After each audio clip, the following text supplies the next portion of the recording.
قدیم زمانے کی بات ہے، ایک وسیع و غریض سلطنت تھی جسے لوگ سلطنت نوران کے نام سے جانتے تھے۔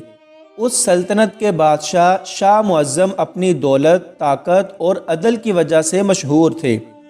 محل کے اونچے ستون، سونے سے جڑے دروازے، قیمتی فانوس اور سنگ مرمر کے فرش دیکھ کر ہر آنے والا دنگ رہ جاتا۔ بادشاہ کا اکلوتا بیٹا شہزادہ فرید تھا۔ وہ حسن، عقل اور بہادری میں بے مثال تھا۔ بہترین استادوں نے اسے علم سیاست، جنگی فنون اور آداب شاہی سکھائے تھے، مگر ان سب خوبیوں کے باوجود اس کے دل میں ایک عجیب سا خالی پن تھا۔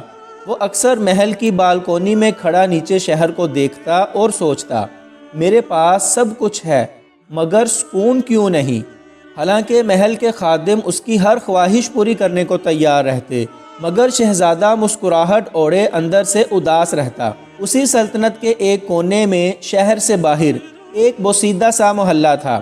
کچی گلیاں، ٹوٹے مکان اور مٹی کے چولہے وہاں کی پہچان تھے۔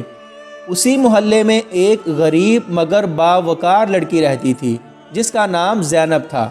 زینب کے والد ایک درزی تھے جو محنت مزدوری سے گھر چلاتے تھے۔ والدہ بیماری کے باعث کئی سال پہلے وفات پا چکی تھی۔ زینب گھر کا سارا کام خود سنبھالتی، والد کے کپڑے سیتی اور محلے کے بچوں کو قرآن بھی پڑھاتی تھی۔ غربت کے باوجود زینب کی آنکھوں میں عجیب سی چمک تھی۔ وہ اللہ پر مکمل یقین رکھتی تھی اور کہتی، رزق کم ہو یا زیادہ، عزت اور صبر سب سے بڑی دولت ہے۔ ایک دن بادشاہ نے محل میں اعلان کیا کہ وہ بیس بدل کر شہر کا حال جاننے نکلیں گے۔ شہزادہ فرید نے بھی ساتھ جانے کی ضد کی۔ بادشاہ نے اجازت دے دی مگر شرط رکھی کہ وہ عام آدمی بن کر جائیں گے۔ شہزادہ نے سادہ کپڑے پہنے اور پہلی بار محل سے باہر نکلا۔ شہر کی گلیاں، بازاروں کا شور اور غریبوں کی زندگی دیکھ کر اس کے دل میں عجیب سی ہلچل مچ گئی۔ چلتے چلتے وہ غریب محلے میں پہنچ گیا جہاں اس کی نظر ایک لڑکی پر پڑی جو پانی کا گڑا اٹھائے جا رہی تھی۔ اس کے چہرے پر تھکن کے باوجود وقار تھا۔ یہ زینب تھی۔ شہزادہ بے اختیار رک گیا۔ اس نے دل ہی دل میں سوچا، یہ لڑکی تو شاہی شہزادیوں سے زیادہ باوقار ہے۔ زینب کا گڑا اچانک لڑکھڑا گیا۔ شہزادہ فوراً آگے بڑھا اور اسے سنبھال لیا۔ شکریہ بھائی جان، زینب نے نظریں جھکاتے ہوئے کہا۔ شہزادہ پہلی بار کسی اجنبی لڑکی کی آواز سے دل میں عجیب سی نرمی محسوس کر رہا تھا۔ آپ روز اتنی محنت کرتی ہیں؟ اس نے پوچھا۔ زینب مسکرائی، محنت سے ڈرنا نہیں چاہیے، اصل خوف تو حرام سے ہونا چاہیے۔ یہ الفاظ شہزادے کے دل پر نقش ہو گئے۔ اس ملاقات کے بعد شہزادہ بار بار بیس بدل کر اس محلے میں آنے لگا۔ کبھی کسی دکان پر بیٹھ جاتا، کبھی درزی کے پاس جا کھڑا ہوتا۔ وہ زینب کے والد سے بھی ملا اور ان کی محنت کو دیکھا۔ زینب کبھی غرور سے بات نہ کرتی، نہ ہی کسی سے شکایت کرتی۔ وہ اپنے رب پر راضی رہتی۔ آہستہ آہستہ شہزادہ سمجھنے لگا کہ اصل دولت محلوں میں نہیں بلکہ صبر اور شکر میں ہے۔ ایک دن زینب نے پوچھا، آپ روز یہاں کیوں آتے ہیں؟ آپ عام آدمی نہیں لگتے۔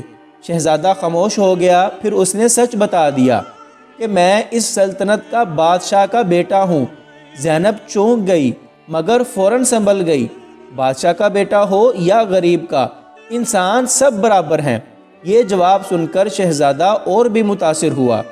وقت گزرنے کے ساتھ ساتھ دونوں کے دل قریب آ گئے، مگر زینب کے دل میں ایک خوف تھا، شہزادہ اور غریب لڑکی، یہ رشتہ ممکن نہیں۔ دوسری طرف شہزادہ نے بادشاہ سے بات کی۔ بادشاہ سخت ناراض ہوا۔ ایک غریب لڑکی، یہ شاہی خاندان کی توہین ہے۔ شہزادے نے پہلی بار بادشاہ کے سامنے سر جھکانے سے انکار کر دیا۔ زینب نے جب سنا کہ بادشاہ ناراض ہے تو اس نے شہزادے سے ملاقات کی اور کہا، میں آپ کی خوشی میں رکاوٹ نہیں بننا چاہتی۔ زینب نے آنسو ضبط کرتے ہوئے کہا، مجھے بھول جائیں۔ یہ کہہ کر وہ شہر چھوڑ گئی۔ زینب کے جانے کے بعد شہزادہ ٹوٹ سا گیا۔ وہ دن رات سوچتا رہا۔ اس نے بادشاہ سے کہا، اگر عزت اور کردار جرم ہے تو میں بادشاہت نہیں چاہتا۔ یہ سن کر بادشاہ خاموش ہو گیا۔ اسے پہلی بار احساس ہوا کہ اصل بادشاہت کیا ہوتی ہے۔ بادشاہ نے خفیہ طور پر زینب کے بارے میں تحقیق کروائی۔ اس کے کردار، صبر اور ایمان کی کہانیاں سن کر بادشاہ کی آنکھیں نم ہو گئیں۔